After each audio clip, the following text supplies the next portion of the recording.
A paz do Senhor para a sua vida. A minha oração é que, enquanto escutar essa palavra, o Espírito Santo opere em sua vida, lhe fortaleça e lhe ajude a compreender o quanto é especial para Deus e o plano, a direção que o Senhor tem através da sua palavra para a sua vida.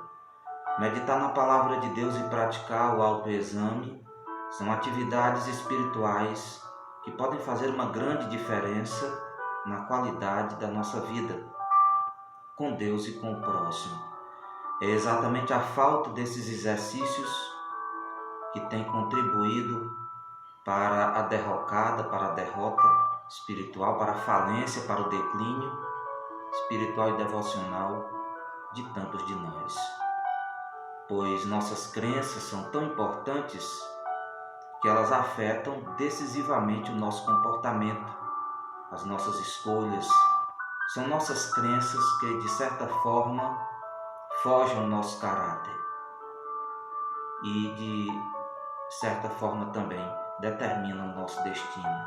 Porque crenças implicam em comportamentos, em escolhas, na maneira como conduziremos a nossa vida. Nossas vidas são conduzidas por aquilo em que acreditamos, não apenas intelectualmente, mas no nosso coração. William James, um famoso filósofo e psicólogo americano, ele chegou a declarar que o melhor uso que podemos dar à vida é empregá-la em algo que sobreviva a ela. Aprender a viver ou viver de acordo com a razão para a qual realmente existimos é uma escolha de cada pessoa e é o resultado de uma busca deliberada que nem todos estão dispostos a empreender. É por essa razão que a maior parte das pessoas comete esses 4 erros que não deveríamos cometer. Erros que têm implicações muito sérias para todas as dimensões da nossa vida, porque exatamente esses erros nos impedem de viver a vida que Deus deseja que vivamos. O primeiro erro é o erro de acreditar que Deus existe e viver como que Ele não existisse ou não exista. Isso é chamado por alguns de ateísmo prático. E Jesus fez referência a pessoas que agem assim quando olhou para muitos dos seus dias e disse: "Este povo honra-me com os lábios, mas o seu coração está longe de mim, e em vão me adoram, ensinando doutrinas que são preceitos de homens." Quando Paulo escreveu a epístola a Tito, ele declarou também acerca de alguns que viviam na ilha de Creta, que professam conhecer a Deus, mas o negam por suas obras. A mera admissão intelectual de que Deus existe não é suficiente para a mudança do nosso coração, para a transformação do nosso caráter e nem para a libertação completa das nossas vidas. Pois a mera admissão intelectual de que Deus exista não é suficiente para mudar nosso comportamento e o rumo da nossa vida. Existem pessoas nesse mundo que são uma vergonha para o Evangelho, exatamente porque essas pessoas elas pressupõem que Deus existe, mas essa crença não faz nenhuma diferença na vida delas. E já dizia Tozer que aquilo em que acreditamos em Deus é a coisa mais importante acerca de tudo que pensamos sobre o restante da nossa vida e sobre nós mesmos. Ideias de Deus que não gerem compromisso com Ele, ou seja, a pressuposição de que Ele existe, sem necessariamente um compromisso pessoal com Ele, não é suficiente. E esse é um erro que muitos cometem. Não existe crença mais importante na nossa vida do que a nossa ideia acerca de quem Deus é e do que Ele quer de cada um de nós. E só existe um referencial seguro para nos dar a ideia correta acerca de quem Ele é e do que Ele quer, que é a sua palavra. Quanto menos conhecermos a palavra de Deus, menos conheceremos o Deus que nela se revela. E a falta do conhecimento de Deus é que tem contribuído tanto para milhares e milhares de pessoas viverem muito aquém do que poderiam viver se conhecessem a Deus de verdade. Até porque a vida eterna depende de conhecermos a Deus por uma experiência pessoal. Então, meramente admitir que Deus existe e viver como que Ele não exista, não é suficiente. A verdadeira fé em Deus mudará o nosso comportamento, mudará a maneira como enxergaremos o próximo e a nós mesmos. Mudará tudo dentro de nós e toda a nossa percepção da realidade fora de nós. Porque é isso que aconteceu com aqueles que no passado e ainda hoje no presente não apenas admitem intelectualmente que Deus existe, mas que tiveram uma experiência com Ele e foram profundamente mudados no caráter, na mentalidade, no estilo de vida, na interação com o semelhante, na própria maneira como investem a vida.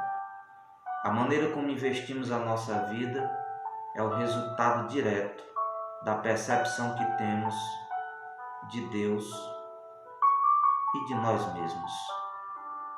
E a percepção correta de nós dependerá da percepção correta que tivermos de Deus, o nosso Criador.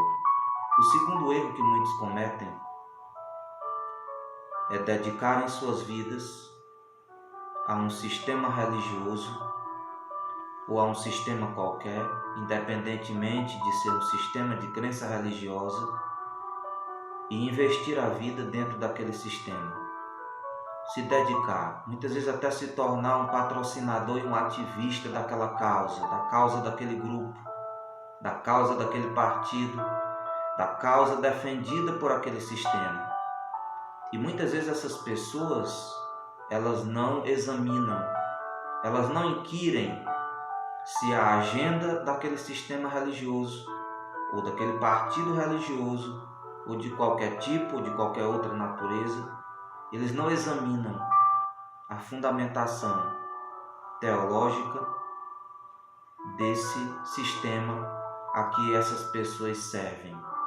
E muitas vezes até sofrem por aquilo, mesmo equivocados do ponto de vista da palavra de Deus. Por essa razão, nós vemos Jesus desafiando as pessoas dos seus dias, presas a um sistema religioso rígido, que era o judaísmo do primeiro século, presas, escravas de crenças defendidas por partidos religiosos, que eram muito comuns no primeiro século, e Jesus os desafia a pensarem fora da caixa e a abandonarem toda a escuridão, que muitas vezes era inoculado no coração daquelas pessoas através daqueles sistemas de crença rígidos, aquele tradicionalismo que gerava mentalidades fechadas e que endurecia muitas vezes os corações daquelas pessoas para o Deus que se revelava e que mostrava o seu rosto, a sua face em Cristo Jesus nosso Senhor. Ainda hoje isso acontece. Existem milhares e milhares de pessoas que são sinceras dentro dos grupos a que pertencem. Muitos são até militantes de partidos religiosos, de denominações, de convenções, de sistemas religiosos, de sistemas políticos. E essas pessoas muitas vezes, por não examinarem a fundamentação da agenda daqueles sistemas a que elas servem, muitas vezes dedicam a vida inteira a causas inúteis e trabalham perdido, mesmo pensando que estão trabalhando para Deus. examinais as Escrituras. Jesus desafiou as pessoas mais religiosas dos seus dias. Examinais as Escrituras. Eles examinavam, mas não entendiam.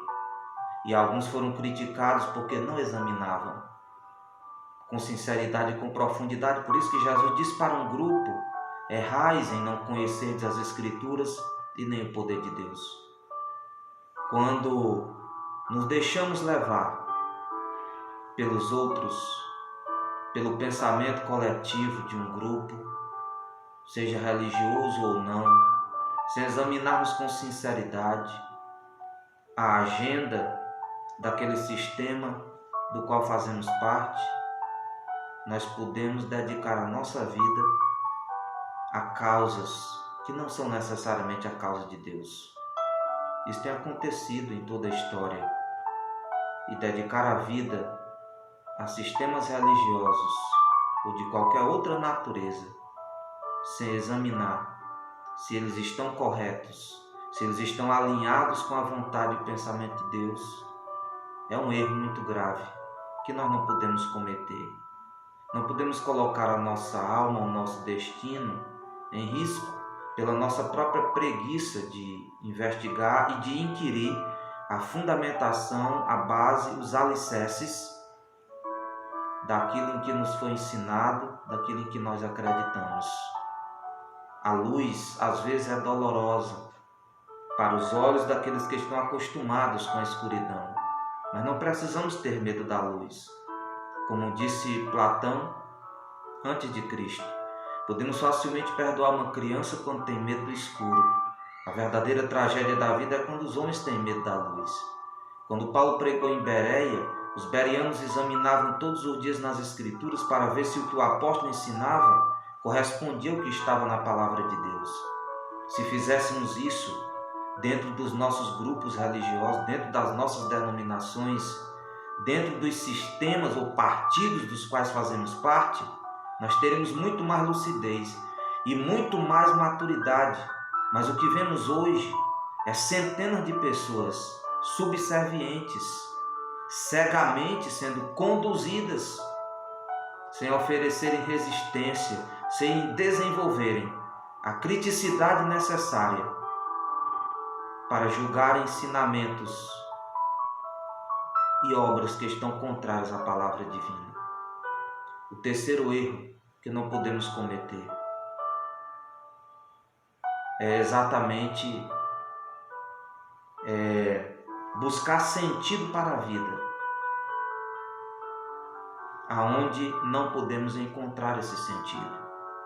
A nossa vida é valiosa demais para ser dedicada ou investida na busca de uma felicidade fora do conceito divino de felicidade. A vida humana é valiosa demais para ser sacrificada nos altares da conveniência, nos altares dos prazeres. A vida humana é valiosa demais para ser dedicada a falsos deuses, a falsas causas, a falsas filosofias ou a falsas crenças religiosas. Nosso maior patrimônio, a nossa vida, deve ser dedicado à verdadeira razão para a qual nós existimos, ou ao verdadeiro alvo das nossas existências, falando de um ponto de vista cristão, a vontade de Deus. Buscar sentido para a vida em lugares ou em coisas que não darão sentido à nossa vida é correr um risco do qual passaremos a eternidade inteira nos arrependendo e será um erro irreversível.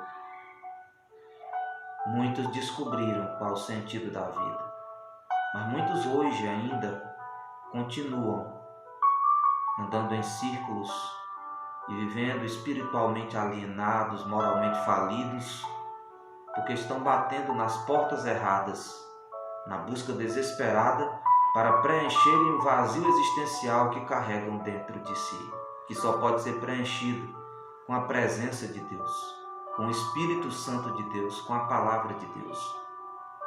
Então, buscar sentido para a vida, naquilo que não existe, naquilo que realmente não é real, naquilo que é trivial, naquilo que é banal, que é terreno, é um péssimo investimento para esse patrimônio tão valioso que é o direito de existir nesse mundo, mesmo que a nossa vida seja curta. E por ser curta, deve ser bem vivida. E para que a nossa vida seja bem vivida, ela não deve ser investida naquilo que não tem valor permanente, naquilo que é banal, naquilo que é trivial, ou em qualquer tipo de leviandade que esse mundo nos ofereça. Sentido leviano que esse mundo nos ofereça. E em quarto e último lugar, o erro de vivermos tão concentrados no presente, ou até no passado, que não nos preparemos para a eternidade. A eternidade deve falar muito alto em nossas consciências. Se acreditamos que não estamos nesse mundo por acaso, se acreditamos que Deus existe, que a Bíblia é verdade, que temos uma missão nesse mundo, se preparar para a eternidade é a decisão mais sábia que todo mortal, que todo pecador deveria se preocupar em tomar. E nos preparamos para a eternidade quando reconhecemos a nossa dívida infinita para com o Deus Santo e reconhecemos a nossa necessidade individual de um Salvador suficiente e poderoso para nos perdoar, para nos curar e para nos santificar. E esse Salvador é Jesus. Que não cometamos esses erros, mas que dediquemos a nossa vida à causa de Deus. Que a nossa passagem por esse mundo não venha ser motivo na eternidade de nos arrependermos por escolhas ou por decisões suicidas que tomamos do lado de cá. Só temos esta oportunidade. A vida é passageira. O que é a vossa vida? Pergunta Tiago. Sois apenas como uma neblina que aparece por instante e logo se dissipa. Muitos estão nos sepulcros aguardando o dia em que acordarão na eternidade. E nós estamos do lado de cá ainda, pelejando, pleiteando causas, perseguindo objetivos, perseguindo sonhos, mas nas decisões que estamos tomando no presente, nós estamos semeando para o nosso futuro. Que Deus nos ajude a entender e a compreender o milagre da vida como uma grande oportunidade de vivermos para Deus, de conhecermos a Deus e de adorarmos aquele que vive para todo sempre. Deus abençoe a sua vida, ilumine os olhos do seu entendimento e lhe dê a direção necessária para viver e vencer e estar de pé todos os dias diante de Deus e dos homens, em nome de Jesus.